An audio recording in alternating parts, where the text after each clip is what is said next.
Assalamualaikum warahmatullahi wabarakatuh. Selamat pagi para netizen di mana saja Anda berada. Salam opini rakyat. Terima kasih seluruh masyarakat Indonesia yang saya cintai dan banggakan.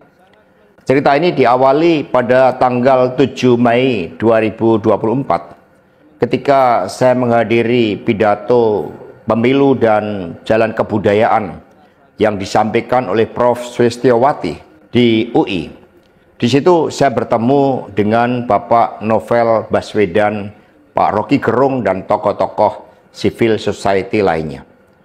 Ketika saya bertemu dengan Mas Novel Baswedan, beliau menanyakan ke saya perlu konfirmasi apakah betul PDI Perjuangan yang memelopori perubahan Undang-Undang KPK yang mengkerdilkan KPK di dalam upaya pemberantasan korupsi. Saya katakan dengan tegas kepada Mas Novel Baswedan saat itu, inilah kalau ada hal-hal yang buruk oleh Presiden Jokowi selalu dilimpahkan kepada PD Perjuangan dan juga Ibu Megawati Soekarno Putri.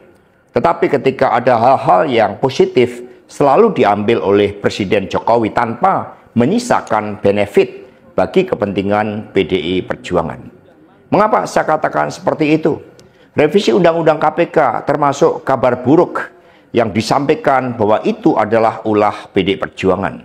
Sebagai Sekretaris Jenderal DPD Perjuangan, saya sampaikan kepada Mas Novel bahwa saya adalah sekjen yang sangat getol menjabarkan perintah Ibu Megawati Soekarno Putri bagaimana PDI Perjuangan memerangi korupsi. Karena itulah tuduhan bahwa revisi Undang-Undang KPK diarsiteki oleh PDI Perjuangan itu sangat salah. Saya ingat ketika saya bertemu dengan Presiden Jokowi di Istana Merdeka menjelang Mas Gibran dan Mas Bobi mau mencalonkan sebagai wali kota Solo dan wali kota Medan. Saya mengatakan kepada Pak Presiden Jokowi sekaligus untuk menguji keseriusan beliau di dalam mencalonkan anak dan menantunya. Pak Presiden, apakah betul Bapak mau mencalonkan Mas Gibran dan Mas Bobi sebagai wali kota? Loh, kenapa Pak Sekjen? Karena ketika Mas Gibran dan Mas Bobi sebagai wali kota, maka otomatis dia menjadi pejabat negara. Dan ini akan sangat rawan terhadap berbagai bentuk gratifikasi, suap, dan berbagai tindakan korupsi lainnya.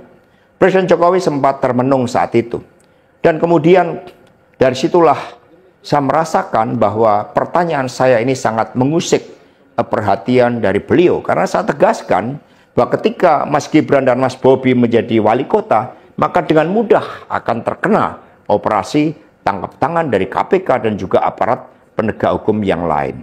Maksud saya bertanya kepada Presiden Jokowi adalah untuk mengingatkan bahwa beliau sudah presiden. Buat apa kemudian anak-anaknya harus menjadi wali kota, dan itu mengandung suatu risiko-risiko politik mengingat presiden juga berhadapan dengan begitu banyak pihak-pihak yang selalu mencoba berhadapan dengan Bapak Presiden.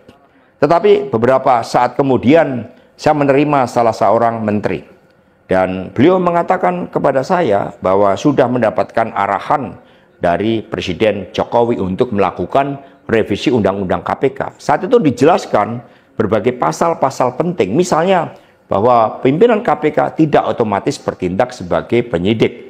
Kemudian ada beberapa pasal-pasal yang tidak memungkinkan bagi penyidik independen untuk bergabung ke KPK.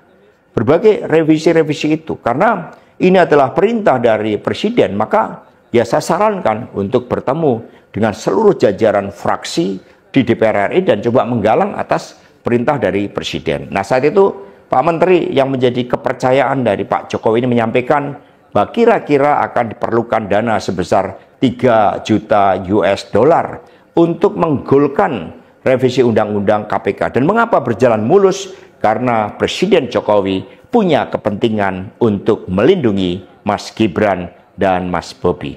Maka sejarah mencatat bahwa revisi Undang-Undang KPK ini dilaksanakan sebelum pelaksanaan pilkada serentak di mana Mas Gibran dan Mas Bobi berproses menjadi wali kota. Maka ketika terpilih menjadi wali kota, amanlah dari berbagai persoalan hukum karena KPK sudah dilemahkan. Jadi dari keterangan saya yang saya pertanggungjawabkan secara hukum, secara politik, yang saya pertanggungjawabkan di atas Tuhan yang Maha Kuasa tentang kebenaran pernyataan saya ini, meskipun tanpa bukti rakyat Indonesia bisa mengetahui bahwa pelemahan KPK dilakukan oleh Presiden Jokowi, kemudian dampaknya dituduhkan kepada PDI Perjuangan. Ini jawaban buat Mas Novel Baswedan. Terima kasih, tegakkan kebenaran, Satyam Eva Jayate, merdeka. Demikian saudara, apa pendapat Anda? Silahkan ditulis di kolom komentar. Terima kasih telah menyaksikan video ini sampai selesai. Salam hormat. Wassalamualaikum warahmatullahi wabarakatuh.